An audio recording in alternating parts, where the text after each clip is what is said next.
She was buried beneath marble and roses until someone came with a crowbar. He was laid to rest in a gold-trimmed vault until thieves returned with a forklift. These weren't horror films. These were real graves. Charlie Chaplin, the silent film legend who gave the world The Tramp, died peacefully on Christmas Day in 1977.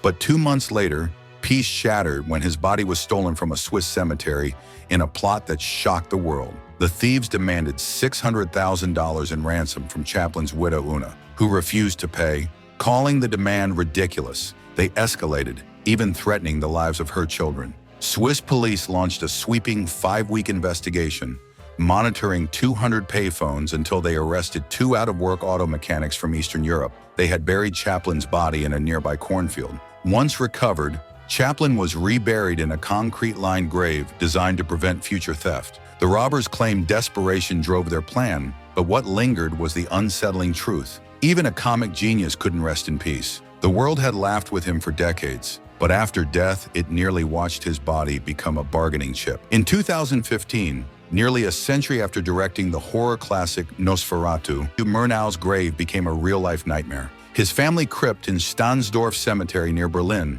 was found disturbed, his iron coffin pried open and his skull missing. Authorities were baffled, no valuables were taken, and his brother's nearby coffins were untouched. The only clue? Traces of candle wax, fueling speculation of an occult ritual. Some suspected Satanists, drawn to the eerie legends surrounding Nosferatu, a film long linked to curses and mystery. This wasn't the first disturbance either. His grave had been vandalized twice before, but this time, it was personal. The theft of his remains echoed the gothic tales he once crafted on screen. Despite media coverage and an extensive investigation, Murnau's skull was never recovered. Today, his crypt stands guarded, but the mystery lingers, proof that sometimes horror doesn't stay in fiction, and the dead don't always rest. Benny Hill, Britain's cheeky king of slapstick comedy, died in 1992 and was buried in Southampton's Hollybrook Cemetery. But just 6 months later, his grave was desecrated by thieves who believed an outlandish rumor that he'd been buried with gold and jewelry. Under the cover of night, they pried open his coffin, only to find nothing. No treasure, no valuables, just the stark remains of a man known for thrift and modesty. Hill had lived simply, despite his fame, and the myth of buried riches was just that, a myth. Still, the violation rattled fans and authorities. To prevent a repeat, his coffin was reburied beneath a thick concrete slab, but the damage was done. A private man in life, Hill had become a public target in death. The failed grave robbery served as a twisted punchline. Fame, it seemed, could turn even a quiet resting place into the scene of a farce. Elvis Presley's death in 1977 sent shockwaves around the world, but peace didn't follow him to the grave. Buried in a 900-pound copper and steel coffin at Forest Hill Cemetery in Memphis, the king of rock and roll became the target of a bizarre ransom plot just 2 weeks later. 3 men armed with a forklift attempted to steal his body, hoping to extort grieving fans for millions. The heist collapsed under the coffin's sheer weight, and the would-be robbers were caught on sight. But the threat lingered. Elvis's father, Vernon Presley, realized his son's resting place was now a target. By September, both Elvis and his mother were secretly reburied at Graceland in a fortified vault. Around-the-clock guards, cameras, and reinforced concrete turned the meditation garden into a fortress. Today, it draws over 600,000 visitors annually, proof that even in death, Elvis couldn't escape fame or the fear of being stolen again. Rudolph Valentino was Hollywood's original heartthrob,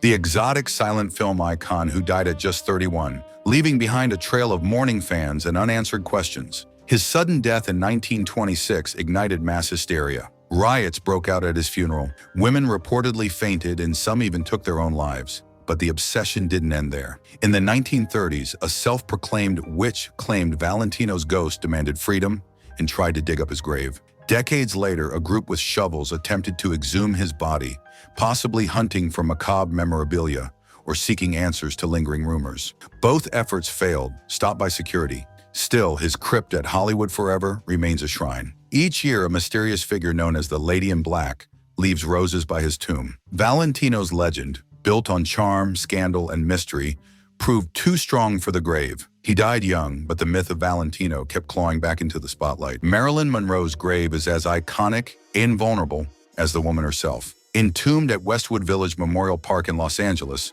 her crypt has become a pilgrimage site for fans. But in 2009, that devotion turned dangerous. A man attempted to pry open her marble vault with a crowbar, claiming he wanted to rescue her. No valuables were taken, but the incident sent shockwaves through Hollywood.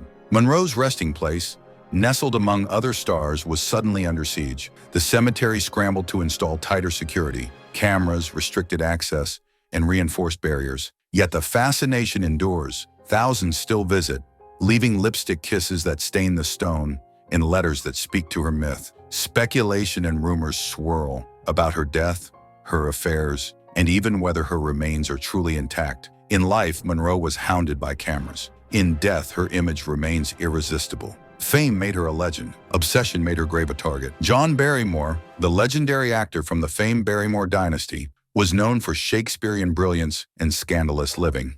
When he died in 1942 at age 60, many thought the curtain had finally fallen on his dramatic life. But months later, three of his friends, possibly drunk, daring, broke into his crypt and stole his body. Their goal? One last party with Barrymore. They reportedly propped him up in a chair and toasted to his wild legacy, echoing the kind of theatrical chaos he might have appreciated in life. The corpse was returned quietly the next day, but the stunt horrified his family, especially his daughter Diana, who called it grotesque. Fearing further antics, the family secretly relocated his remains to a secure, undisclosed location. Even in death, Barrymore couldn't escape the spectacle.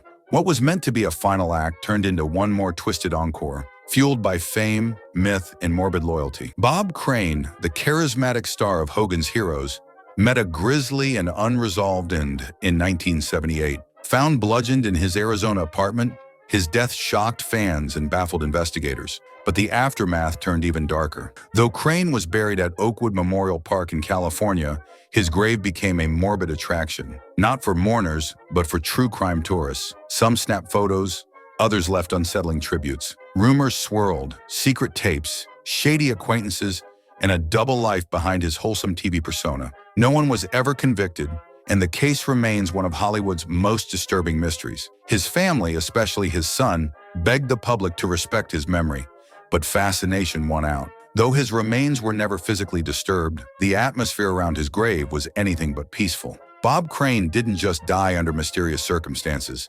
He became a symbol of how celebrity curiosity can outlive dignity and even turn a grave into a sideshow. Mel Blanc, the legendary voice behind Bugs Bunny, Daffy Duck, and hundreds of cartoon icons, passed away in 1989, but even his grave wasn't safe from theft. In 2003, vandals targeted his tombstone at Hollywood Forever Cemetery, stealing the plaque that famously read, "That's all, folks." Whether they wanted to profit from it or keep it as a twisted souvenir, the act outraged fans across generations. Blanc had given voice to childhoods, and his headstone had become a cherished symbol of animation history. The marker was eventually recovered, abandoned in a storage unit, and reinstalled with bolts and surveillance. Though the theft didn't disturb his actual remains, it pierced something sacred, his memory. In life, Mel Blanc brought laughter to millions. In death, he became a reminder that even legends of joy aren't immune to violation. The grave now stands watch, but the incident proved one thing.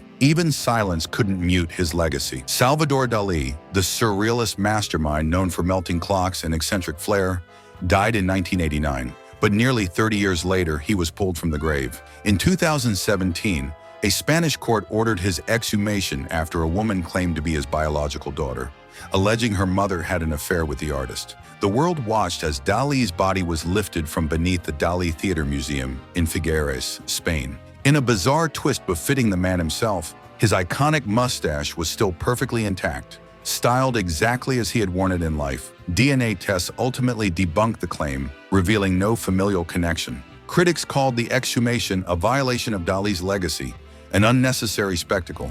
But in a way, it was hauntingly poetic, proof that even in death, Dali could not escape the absurd. His remains were quietly returned to rest, but the moment left a lasting image. Surrealism doesn't die, it digs itself back up. Fame doesn't end with the final curtain. For some, death only deepens the obsession. These disturbed graves tell a haunting truth. When you live in the spotlight, you might never escape it. Even buried in silence, the echoes of celebrity can still rattle the earth above.